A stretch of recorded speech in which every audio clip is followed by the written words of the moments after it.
سلامونه جول په هر زه غوټې یم هر کله مو کوم چې د ډیجیټل چین پروګرام ګورئ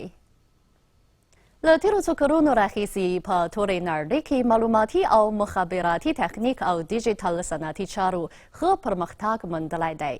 د لویو ارقامو د وریځو محاسبه AI د مالونو انټرنیټ او براک ځنځیر په شمول ګڼ نوي عصري ډیجیټل تخنیکونه په صنعتي چارو کې کارول کیږي او د ټولنې او اقتصاد په خوځښت او پیاوړتیا کې ډېر مهم رول لوبوي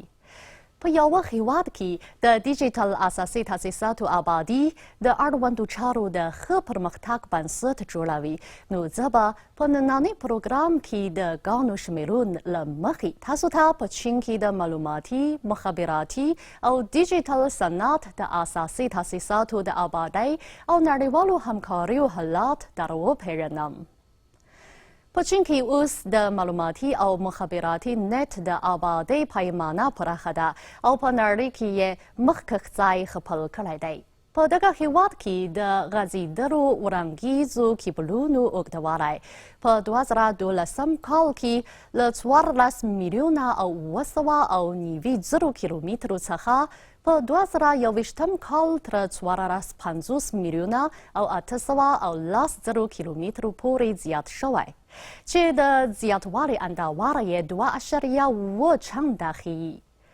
په چین کې له تیرو لسو کلونو راپدې خوا د ګرځنده مخابراتي نت له 3G څخه 5G ته پورته شوی او اوس یې د 6G تخنیک په اړه څېړنې او نړیوالې همکارۍ روانې کړي دي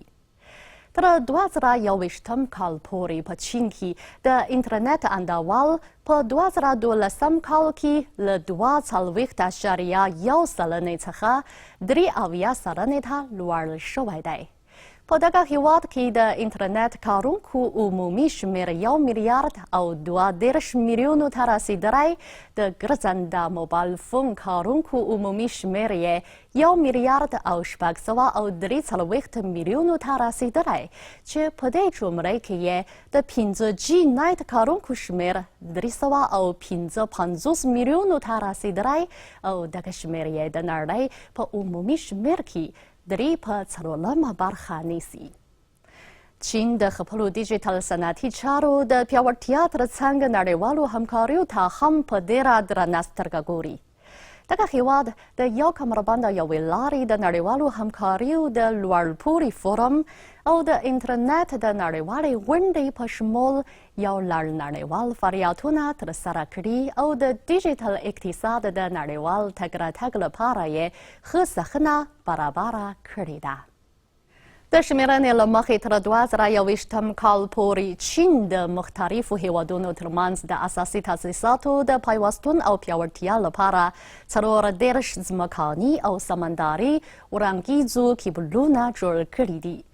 په 2021 کال کې د چین د نړیوالې آنلاین سوداګرۍ عمومي اندازه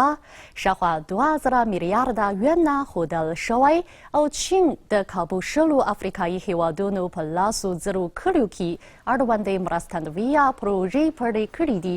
څو د افریقا وګړي هم له نورو هیوادونو سره یو ځای د ډیجیټل اقتصاد له پرمختګ څخه خوند واخلي ها قدرمنو دوستانو د ډیجیټل چین نننی پروګرام په همدې ځای پای ته ورسید له پاملرنې مو مننه کوم خدای پامان